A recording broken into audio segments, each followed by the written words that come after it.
Hi, my name is Koku with blackfilm.com, and I'm here with DeVon Franklin, and we're here to talk about Jesus Revolution. Thank you so much for joining me. Of course. Thank you for being here. No, this is great. This is one of the first in-person junkets I've done, so wow, it's really exciting. Love it. We're usually just sitting at the house, you know. But I wanted to talk to you about this film because the Jesus Revolution is based on the actual Jesus Revolution. Yeah. So I know that you do a lot of faith-based content, and that's very important to your life. So when you saw a film like this come up, what were your thoughts? My thoughts were first when Erwin, who's the co-director, co-writer, and producer of the film, and Brent McCorkle, who's the co-director, and then Kevin Downs, who's the producer, all these are my buddies. They came to me and said, DeVon, we're making a film called Jesus Revolution. I said, great.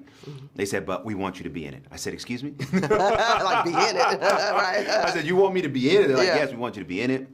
There's a part of this reporter, his name is Josiah, he works for Time Magazine, and we think you are the only person that can do this part. And I was about to say, I'm not an actor, but I caught myself. And I said, okay, let me read the script. Right. And so when I read the script and I got educated on what the revolution was and what was going on in the late 60s and just, all these, thousands of youth, predominantly, hippie youth, getting off acid and finding Jesus. When I read the script and the story of Chuck Smith and Great Glory, I was just overtaken by the power of the script and the emotion of the script, and I immediately said, yes, I want to be a part of telling this piece of history and helping people understand what the revolution was all about. That's wonderful. And I think just to kind of just talk about what you just said is that a lot of times, especially with faith, people don't assume that the youth can really get a movement started. And I think there's a lot of things that we can sort of relate to in today, in society today, right? And I just want to know your thoughts because I know you do a lot of content in this space. Sure. And about working with youth and just knowing that youth really can be energized and Well, for sure. I mean, the movie is called Jesus Revolution. I mean, when you look at the life of Jesus, his ministry life was about 3 years between 30 and 33, and we're still talking about Jesus today, right? And what he did on this earth and what he continues to do in our lives. So think about that. That's a young age. That's very young. So the Christian movement has always been, a youth movement. And I think that when we start to look at the youth with this and say, well, we're not sure, that's when we lose the youth. And I think right now, the youth of today are looking to be embraced and accepted and loved. The same themes that are expressed in the film are the very same themes that we need to express right now to let everyone know that they are welcome. I wouldn't be where I am right now if I didn't grow up in the church and didn't have those opportunities to grow and explore and learn. I'm from Oakland, California, middle child of 3 boys, and my uncle started a church in East Oakland, California that's still around today called Wings of Love, Maranatha Ministries. And he started that when I was 9 years old.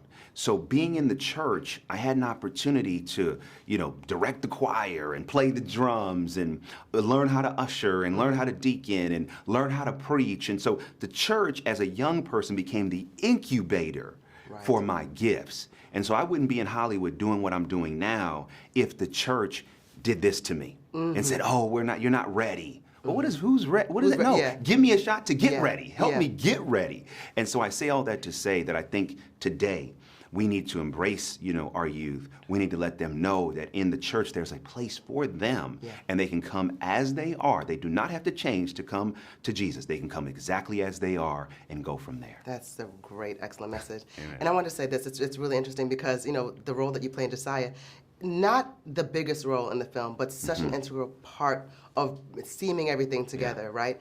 And it's interesting because when we think about journalism, a lot of times, a lot of journalists that can be very combative, you know, and just sort of, just make things that seem, just sort of like try to aggressively run with something negative in the story. But your role was not that. He really saw the movement from the outside looking in, and he was still wanted to maintain some sort of I guess you want to say a person has. Like he wanted to be just neutral. Yes. But he was also moved by the movement, and I think that was great to see that too, and that he honored the movement in that sense. Yeah. What I wanted to do is so often so let's talk Christian community, right? Yeah.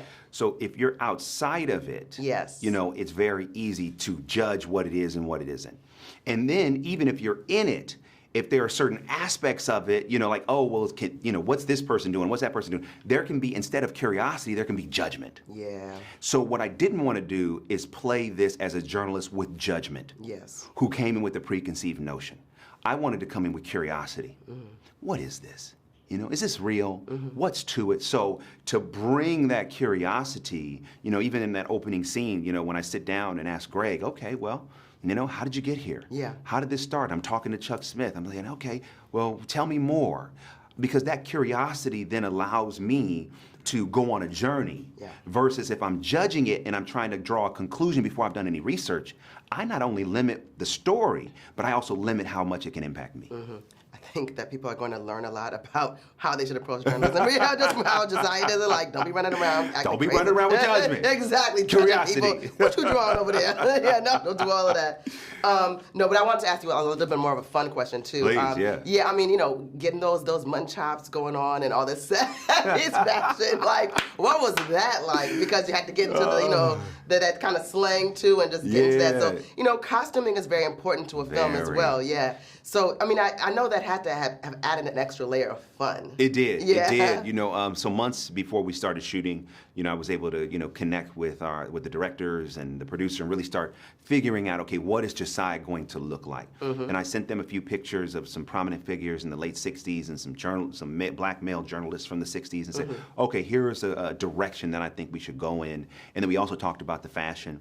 And then so working with, the hair and makeup department to get the wig right and the sideburns right. Yeah. I mean, the first day that I went in to do the wig fitting, it probably took us like 4, maybe 5 hours. Oh, wow. To get it right. Because what I didn't want to do is I said, listen, I don't want to look like a caricature of what a black man looked like in the 60s. I said, if we're going to do this wig has to look authentic. It's got to feel real. So we use real hair. We refined it. We really got it down, got the sideburns right. So that when people see it, they see like, oh, wow, most people don't even realize that it's me if they know me. And so I really think that's a testament to just the work of the crew, but also wanting to make sure this was a character, not a caricature.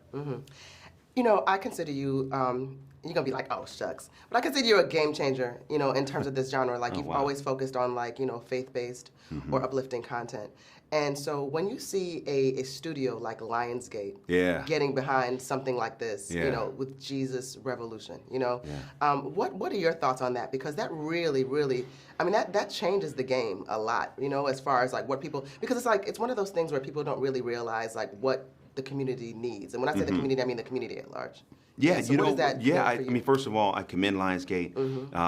They have a deal with my buddies, the Erwin brothers, the Kingdom Story Company, and so they've been making movies with Lionsgate for years. And so for Lionsgate to get behind them and get behind this content, it means everything. I've been in Hollywood, like I said, for 25 years, and I've been producing for about 7. And I can tell you that, there's an audience of millions of people that want more content that are uplifting and aspirational and inspirational. In the same way that Hollywood makes content for all other groups, this group is a group that Hollywood needs to continue to embrace. And so when you see Lionsgate do it, it warms my heart. Yeah. And it feels like validation for, this vision of being able to make this type of content, not just for this core audience, but for audiences, at large. And so I commend Lionsgate.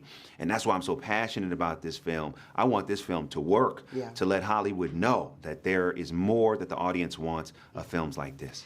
And just this, and I'll conclude on this too, is one of the really interesting things about this film is that, regardless of where people are in their spiritual journey, because as you said, like some people are just struggling, they might not really know where they are, where their station in life is.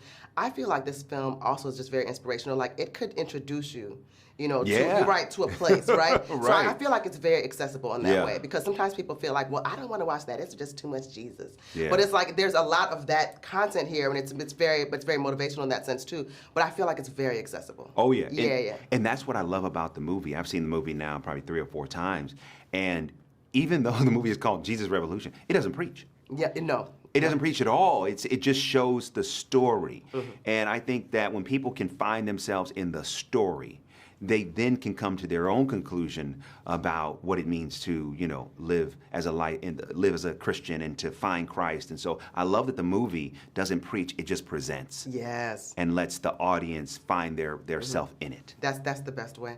I thank you so much for your time. Of course. Thank you. Thank you. My name is Koku with blackfilm.com. I was here with DeVon Franklin. It was such an honor to meet you. Likewise. And you're so tall. I mean, I'm tall, but you're taller than me. You know what I mean? I got lifts in my shoes. How that happen in Hollywood? Thank you for your time. Thank you. Appreciate you. If you want to see more content like this on blackfilm.com, make sure you like, subscribe, and ring that bell.